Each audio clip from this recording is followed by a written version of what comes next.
fashionable pink mask, alive and kicking here in Asia.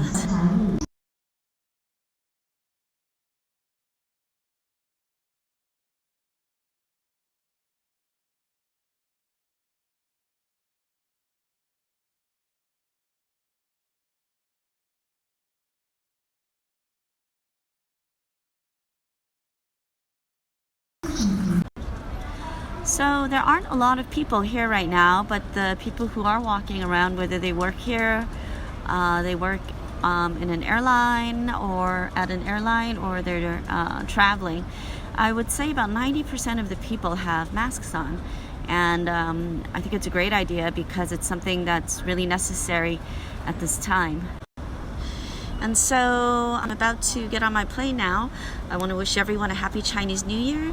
Be diligent, wash your hands often, wear a mask, use hand sanitizer, do anything you can to stay nice and healthy for Chinese New Year. I'll see you soon.